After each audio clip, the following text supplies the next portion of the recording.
this is my outfit for today. And if you don't like it, then leave. Peace out. Hey, club guards. Let that shit right chick down. That dear down. Make it wiggle down. Let that shit right chick down. That dear down. Make it wiggle down. Quitting my city job, opening up my erotic boutique, and becoming a pro dominatrix affords my luxury lifestyle.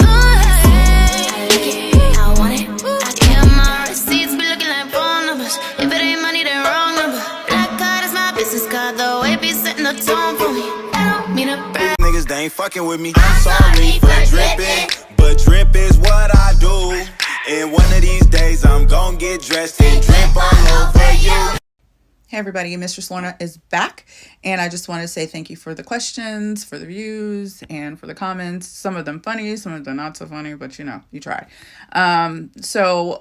This will be probably like a 3 or 4 part video, just so I can make sure that I answer questions and concerns and give a little bit of advice to the newbies in the community.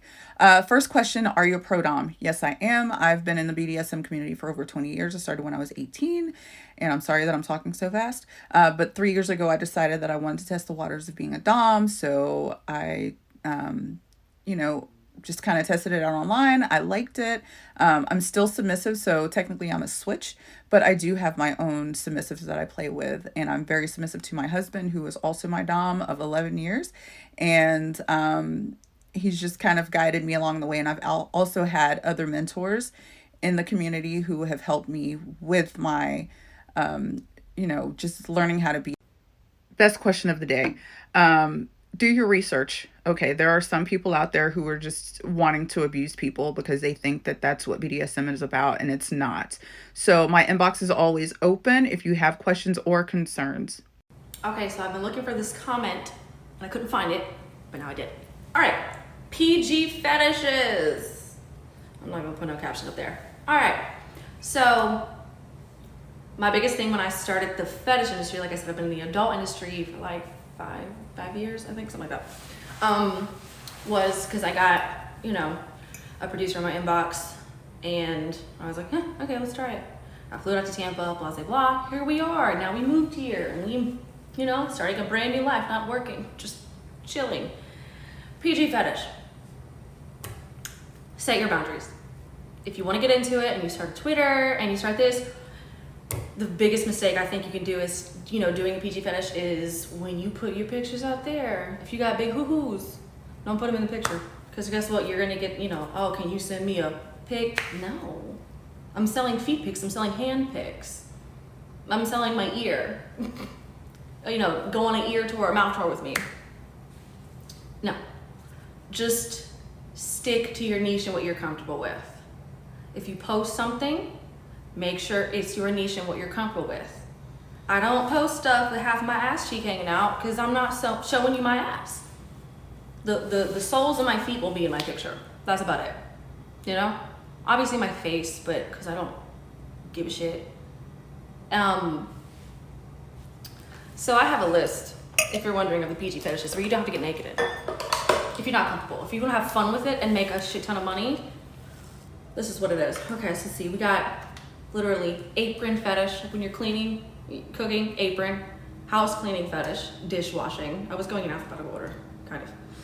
Burping. Oh, that's one of my favorites. Burping. Ask me more questions about that. Yawning. Armpit fetish. It's a little weird if you're ticklish, but go off, sis. Being an arrogant woman, that goes along with, dominatrix and femdom. Foot worship, high heels, nylons, wearing stockings. You don't even believe how popular that is. Put on stockings and put them feet out. Girl. Audio only. So if you just talking to a motherfucker and you're like, you're not shit. I don't like you. I think you're a loser. Popular. Belly button. I haven't done that one yet.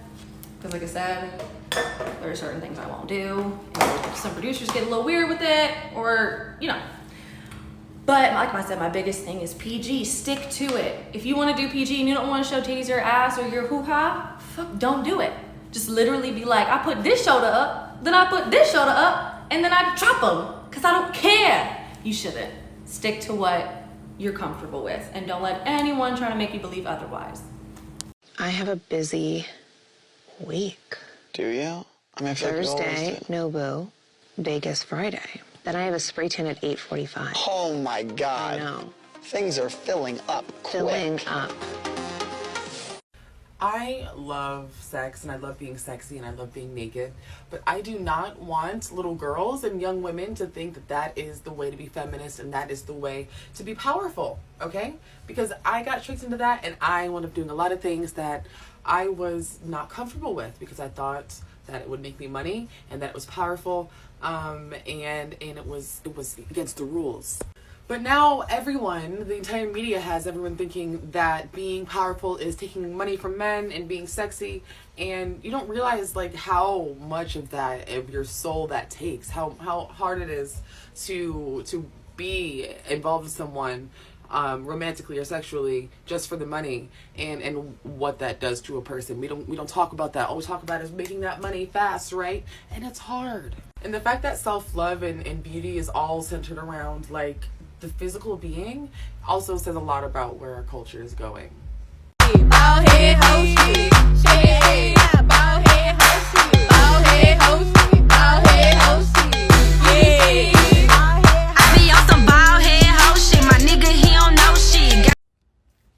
so I'm gonna give y'all the entire fit. We've got leg suspenders. We've got the corset. We've got the teeth. Yo, this comment just hit the nail on the head. Like, I'm fully aware of what I look like, okay? I'm physically smaller than most men. I have the body of a prepubescent 10-year-old boy, right? And I look a lot younger than what I am. Like, I'm 30 years old, okay? So when I meet men, one, they automatically think that they're gonna run the roost, right? And maybe when I was younger and didn't know how to advocate for myself, yes, that happened. And you know what? I had a lot of unsatisfying sex, so. But now I'm like, well, okay, if we gonna do this, I need to know what the fuck your credentials are. Like, first of all, I'm not going to waste my time with someone that don't know what the fuck they doing. It's cool. I don't mind teaching people, and in fact, that can turn me on. But if that's not what I'm looking for, that's not what the fuck I'm looking for. And so I will kindly see my way over here. You know what I mean? And so when I ask men like, hey, what are you about? What do you like? I get the same three answers. I like A. Y'all know what I mean. I like hard penetration, hard and fast penetration. I like light bondage. And when I hear all of that, I'm just like, you don't know what the fuck you're doing. You don't know what the fuck you're doing, because every person who comes into your bed is completely different. So if you are using the same shit on every single person, that means the vast majority of your partners not having a good fucking time. Not having a good time. And I feel like this is why we continue to have conversations about women's bodies and their sexual autonomy, because men understand that they really are not bringing a fucking thing. In fact, all that most men are going to do is stress you out, okay? Invalidate your experiences, invalidate what you think, invalidate the things that you want. And it's like, women are waking the fuck up. And it's like, well, I don't need to put up with that bullshit. And that's why these motherfuckers are mad. Because the last thing that you had, which was sex, you don't even got nothing for that. You ain't even got nothing. You boring. Okay? The most interesting thing that some of these men know how to do is put you in damn doggy style, face down, ass up. That's it? That's all you got for the girls? Shit. Like, okay? Okay, so I'm up. It's early. I'm in my pajama shirt. Once again, have chosen violence. I saw a video, and this person, I'm going to tag them, was responding to another video about how, this cis woman was saying that it was gay to, or that it was gay if like your man wants you to like, you know, toss his salad. Listen, if you're trying to get with me and you're not giving up the cheeks, I have nothing for you. I have nothing for you. What are we doing here? What is it? Like, listen, I'm trying to put you in some face down, ass up. Okay? Ah.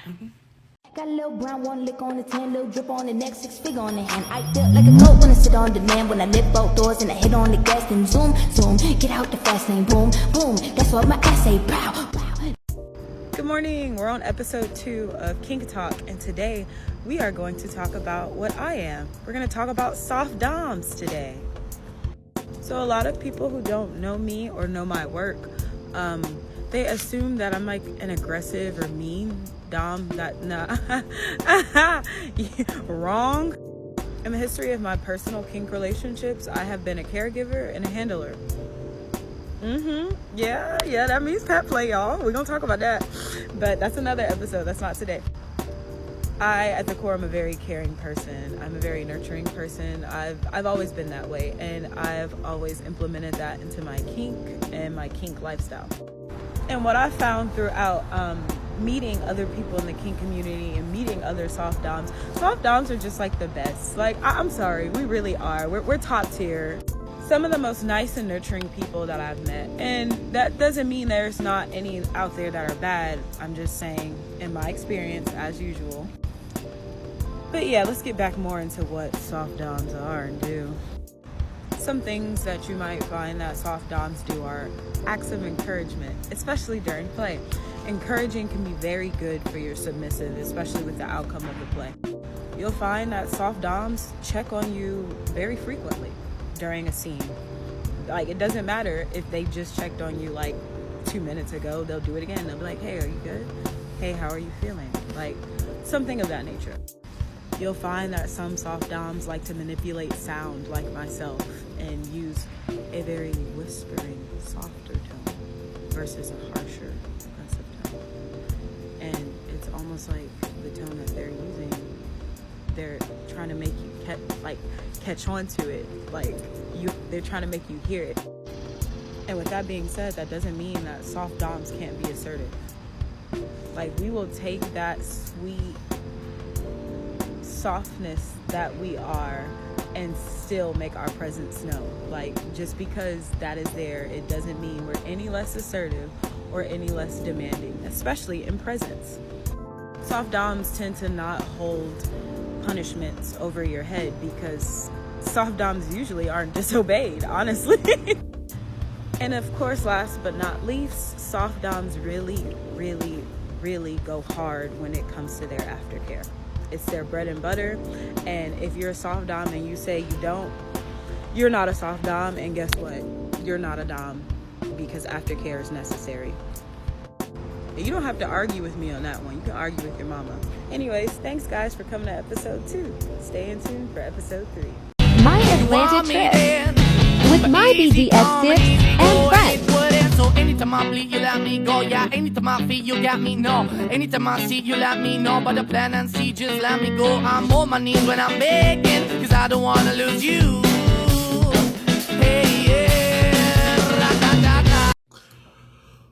So earlier this month, I posted a TikTok that blew up and got taken down, and it was a TikTok of me doing my usual nightly works. And many people were like, oh my goodness, like, how did she do this? And I realized that TikTok isn't friendly towards us. But hi, my name is Goddess Jackie. I've been doing this for about 5 years. If you do the math, I was 17 when I started doing this. It's very illegal. Don't do that, kids. Stay in school. And I wasn't like selling pictures of myself. I would just tell guys what to do. So me now, who's been doing it for 5 years, I'm still inexperienced. If you look at my tweets, there are some irresponsible ass tweets that I posted, but I wanted to tell you guys, like, yeah, I do this, but like, I'm actually a chill person. answer yet.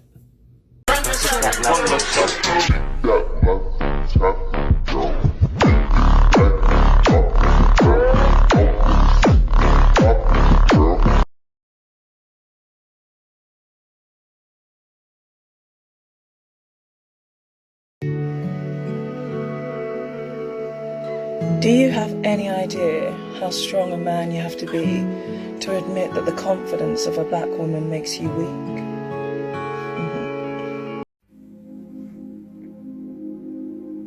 Insecure men really are the worst. They've said things to me in the past like, oh, your car is so much better than mine, and I just can't live up to your expectations, and you're way out of my league.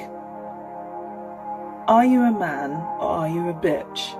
If you're a man, shut the hell up and just be one. Level up. If you're a bitch, then you can get down and kiss my goddamn boots. Why should women who naturally look like me lower their standards for men like you? Tell me the answer and make it make sense. I don't have to sweeten my delivery to make it work for Todd. I mean, who is Todd? I don't care how many personalities I have. You're not about to play with none of us. Period. I know my attitude bad. I don't like y'all. And I'm not finna sit here and act like I do. Period.